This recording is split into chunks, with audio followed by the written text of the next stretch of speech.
Welcome to the Home Business Podcast with Richard Captain Henderson, publisher of Home Business Magazine, and Sherilyn Colleen, managing editor.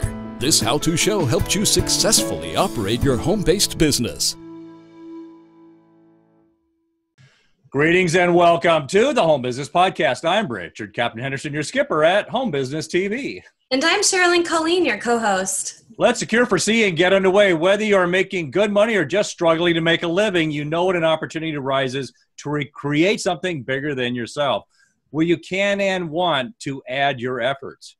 We are all told we don't have or know enough, but what is enough? So what if instead of setting out to conquer the market, you position your home business as an influencer, a tiny part of a larger culture shift? And what if instead of waiting for all your ducks to be lined up, you start with just a few? Sometimes just starting and articulating your why is all that you need. Helping us to articulate the why in today's podcast is Sharon Rowe. Sharon Rowe is the founder and CEO of EcoBags Products, a $2 million plus business. Sharon is the author of The Magic of Tiny Business. You don't have to go big to make a great living. So greetings, Sharon Rowe. Say hello to our podcast audience. Hello, podcast audience. I'm happy to be here and share what I know and what I don't know. Happy to have you. Thanks. We're glad to have you here. Where are you dialing in from? I'm in Ossining, New York, which is just north of Metro New York City along the Hudson River. East Coast business. Great. Well, thanks for clicking in today. Yeah, thank you. So let's get down to answering the why, articulating the why. I have no idea, what my why is. Sharon Rowe, where do I start with defining this why? Okay, so everybody goes into business for different reasons. One reason is to make money. So yes, that's across the board. You want to make a living. So the next thing is to ask yourself, why am I doing what I'm doing? What kind of impact am I going to make? How is this going to change or affect my life, my community, the planet? Drill down into what's important to you. What's more important, family time or working on your business all the time? Just really dig into the shape of your life, how you want it to be. And once you have that, build a business to support your priorities, your personal priorities. It's not going to work 100% of the time, but if you work towards it, you will be more connected to what you're doing, and the decisions that you make in your business, how you run your business, will be connected to your personal priorities. And I believe that you'll get more out of it instead of running yourself ragged. Yeah, we kind of in the Navy, it just said get underway. Yeah, point the ship and get moving, and that helped to kind of pull things together. So you say a lot of the why is to look at your priorities, to, define the priorities, and that will help you identify. Yeah, exactly. I mean, a lot of people go into business and think, oh, well, now I'm independent. Well, actually, when you go into business, you're interdependent, because now you have to rely on all sorts of your team members, consultants, vendors, whatever. And you have to rely on your customers in many ways too. And who's driving the bus? Are you driving the bus or are they driving the bus? Are you at the front of the bus or the back of the bus? I mean, you can ask yourself, why are you doing what you're doing? But you can also say, what don't you want to do? Like a lot of people may say, well, I don't want 2 weeks off for vacation. I don't want to work past 5:30. I don't want to do things where I use supplies that are against what I believe in. You're like polluting supplies, whatever you choose it. That's how you shape your business, and you work from that to make what you want to make. And if you think about it ahead of time, when you run into corners or you have to problem solve, you'll have already, if you haven't figured it out, you'll have already addressed some of your thinking around these things so that the conversation will be started. You won't have to always react. We hit this subject a lot, defining and focusing and homing in on a business, but something unique you said, and I kind of like that take. You said also look and focus on what you don't like. Yeah. And what you don't, what in the boundaries with the business, things that could be negatives, and that can help have the contrary effect of identifying what would be good for your why. Well, look, we only really know from the experiences we've had. We can project into the future what we'd like, but it's kind of like made up. Oh, I want to be rich. I want to be famous. I want to be ... Those are sort of these culturally imposed ideas that we haven't really thought out much. We're accepting what other people think of those things, and we're willing to put them on, but we have no idea what it looks like. I mean, how many times have you read interviews with stars if they're like, I didn't think it was going to be like this. So, but if you look at what you already know, you know where you came from. You didn't, like for me, I didn't like living hand to mouth. I was an actor in New York City. So I was scraping by all the time. I didn't like having to make a choice between taking the subway or buying, a cup of coffee. I didn't like, that's the truth. I didn't like having 2 weeks worth of vacation. I didn't like having to stay past 5:30. I didn't like having to work, actually, I won't name the companies, but I didn't like working for companies who were promoting products I didn't believe in. That was as an actor, commercials and whatnot. I just didn't want to, be a promoter for pharmaceuticals. So with that information, I made other choices.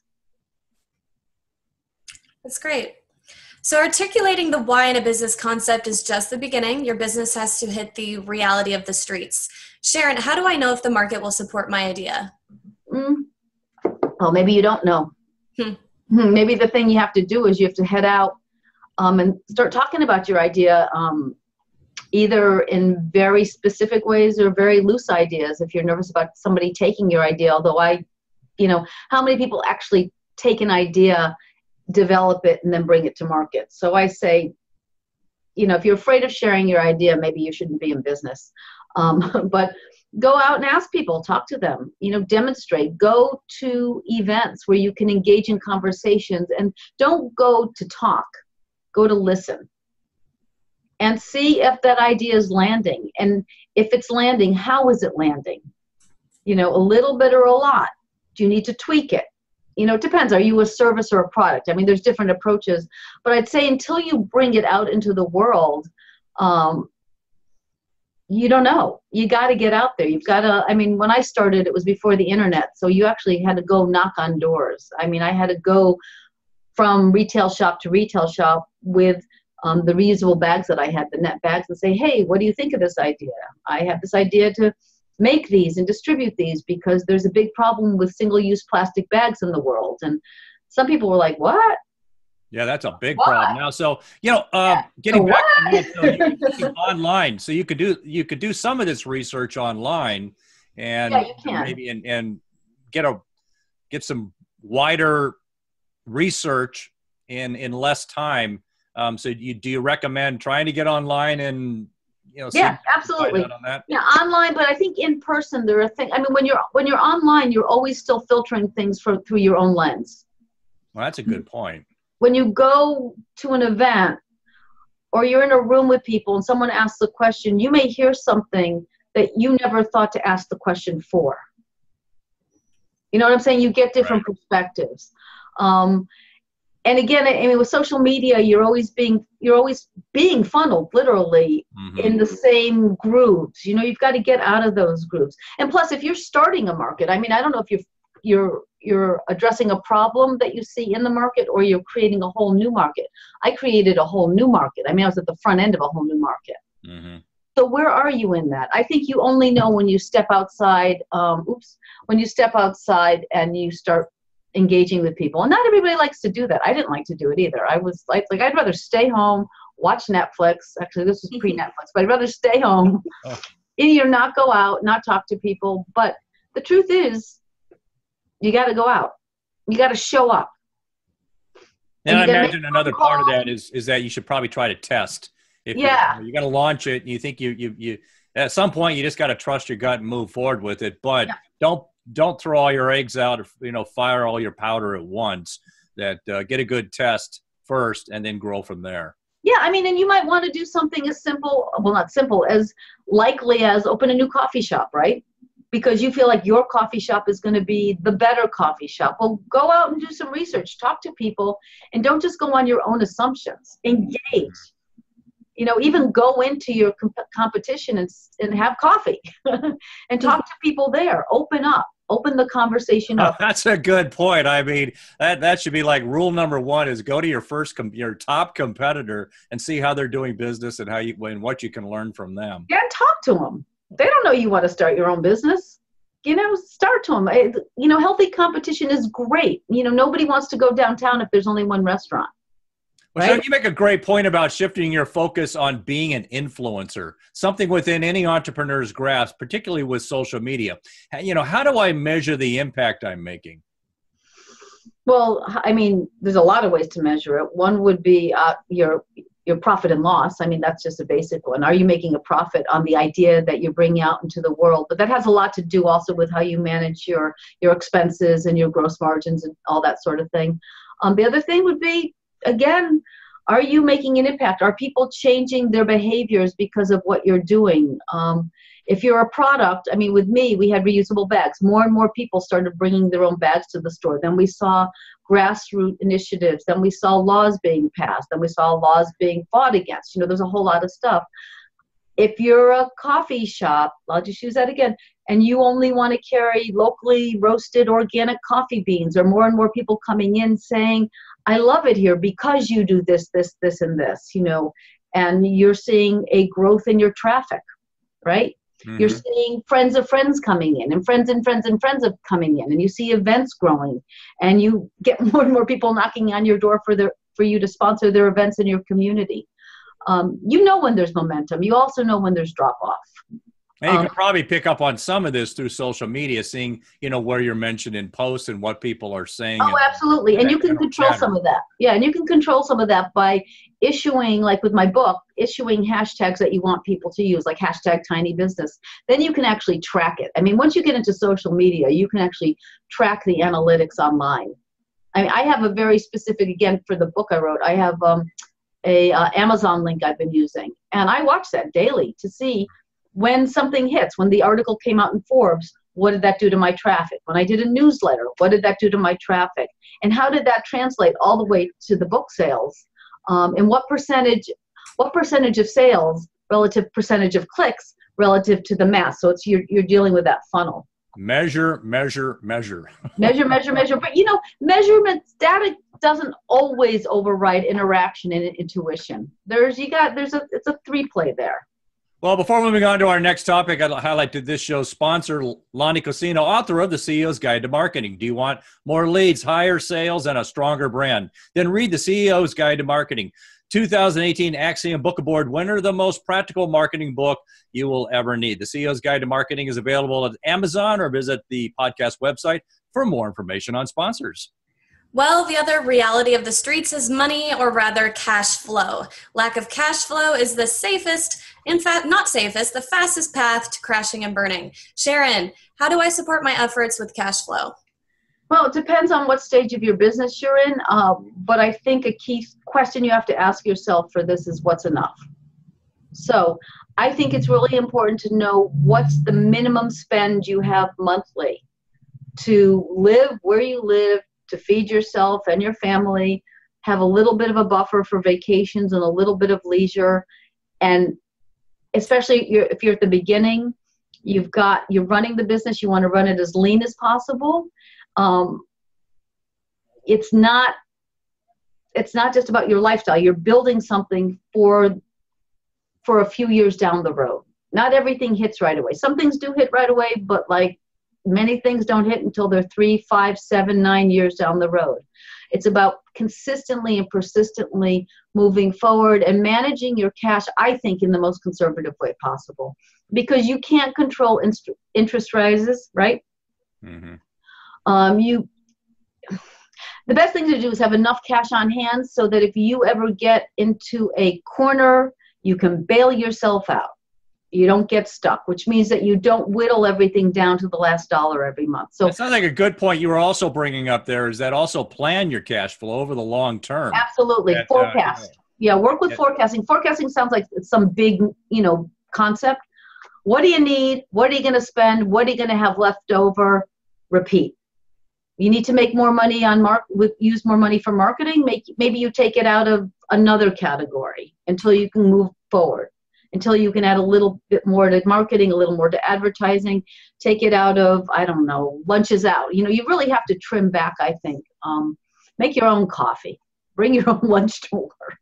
So work as lean as possible, because then you'll actually see what you have, and then you'll be able to attribute that cash to different things as you move forward. Measure. Well, back to the subject of being an influencer. Your influence will grow and expand with your network. Sharon, how does an entrepreneur get better at building his or her network? You just go out, you show up, and you play.